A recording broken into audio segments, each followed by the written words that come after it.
সুপ্রিয়াস কিচেনে আপনাদেরকে স্বাগত। আজকে আমি বানাচ্ছি আম পান্না। তো এই গরমের জন্য প্রচণ্ড রিফ্রেশিং এই আম পান্না ড্রিঙ্কসটা। তো এটা বানানোর জন্য আমি এখানে দুটো কাঁচা আম নিয়েছি।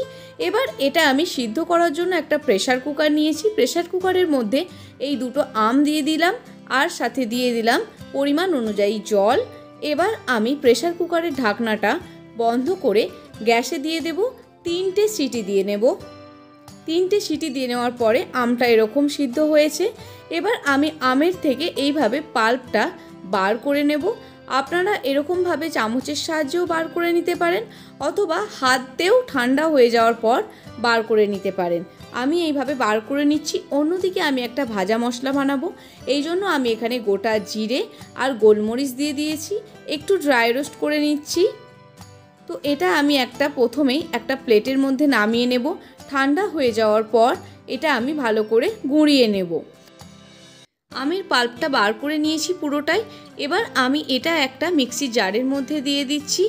এখানে মিক্সি জারে এটা দিয়ে দেওয়ার পর আপনারা চাইলে সামান্য জল দিয়েও এটা একটা পেস্ট করতে পারেন, কিন্তু আমি এখানে জল ব্যবহার করব না।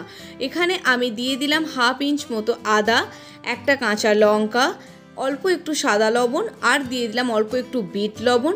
যে ভাজা মশলাটা করেছিলাম সেটা দিয়ে দিলাম আর সাথে দিয়ে দিলাম চাট মশলা। এবার এটা আমি ভালো করে ব্লেন্ড করে নিয়েছি। ব্লেন্ড করে নেওয়ার পর এরকম একটা স্ট্রেনার নিয়ে নিয়েছি। এবার এই স্ট্রেনারের সাহায্যে আমি এই আমের পাল্পটাকে ছেঁকে নিচ্ছি।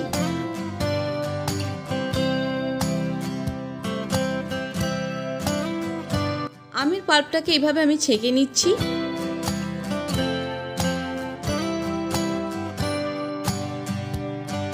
ভালো করে ছেঁকে নিয়েছি। এবার আমি একটা চিনির শিরা বানাবো, এজন্য এখানে আমি 1/2 বাটি চিনি দিয়ে দিচ্ছি। এবার এই চিনিটার মধ্যে আমি অল্প একটু জল দিয়ে দেব। আর এখানে আমি একটা লেবুকে অর্ধেক করে নিয়েছি, সেই অর্ধেক লেবুর রসটা চিপে আমি এখানে দিয়ে দিচ্ছি। এবার এটা খুন্তির সাহায্যে নাড়াতে থাকতে হবে। সুন্দর করে শিরাটা বানানো হয়ে গেছে। এবার আমি আমের পাল্পটা এই শিরাটার মধ্যে দিয়ে দিলাম। যখন এই আমের পাল্পটা আমি দেব তখন ফ্লেমটা কিন্তু লো রাখতে হবে, না হলে ছিটে গায়ে আসতে পারে। এবার আমি এটাকে অনবরত নাড়াতে থাকব।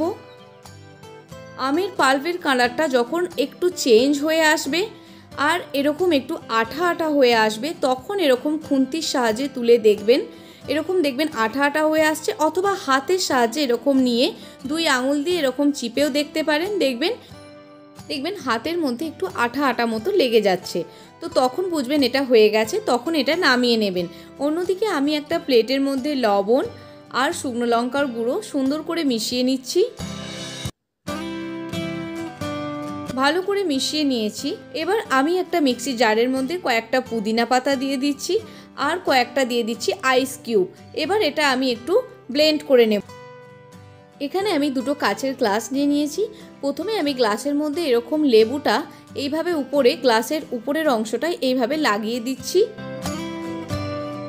এবার এই গ্লাসটা উপর করে ধরে এইভাবে আমি লঙ্কা নুনের মধ্যে লাগিয়ে দিচ্ছি। এবার দেখুন গ্লাসের মধ্যে এরকম সুন্দরভাবে একটা ডেকোরেশন করে নিয়েছি। অন্য গ্লাসটাতেও করে নিলাম। এবার আমি গ্লাসের মধ্যে কয়েকটা আইস কিউব প্রথমেই দিয়ে দিয়েছি। এবার আমের পাল্প যেটা ছিল আম পান্নাটা, সেটাই আমি এখানে 1 চামচেরও একটু বেশি দিয়ে দিলাম। আর পুদিনা পাতা যেটা ব্লেন্ড করে রেখেছিলাম তার রসটাও একটু দিয়ে দিয়েছি। এবার এর মধ্যে আমি দিয়ে দিচ্ছি ঠান্ডা জল। এবার দুটো স্ট্র নিয়ে নিয়েছি। এবার স্ট্রয়ের সাহায্যে ওই আম পান্নাটার সাথে জলটা ভালো করে মিশিয়ে নিচ্ছি। এই গরমের জন্য প্রচণ্ড রিফ্রেশিং এই ড্রিঙ্কসটা আপনারা বাড়িতে অবশ্যই বানাতে পারেন। আর এটা খেতেও কিন্তু খুবই টেস্টি হয়। এটা আপনারা ফ্রিজে স্টোর করতে পারেন 1.5 থেকে 2 মাস। তো ভিডিওটি কেমন লাগলো অবশ্যই আমাকে কমেন্ট করে জানাতে পারেন। আর যদি চ্যানেলে নতুন হয়ে থাকেন তো চ্যানেলটি লাইক, শেয়ার ও সাবস্ক্রাইব করতে ভুলবেন না। পাশে থাকবেন। ধন্যবাদ।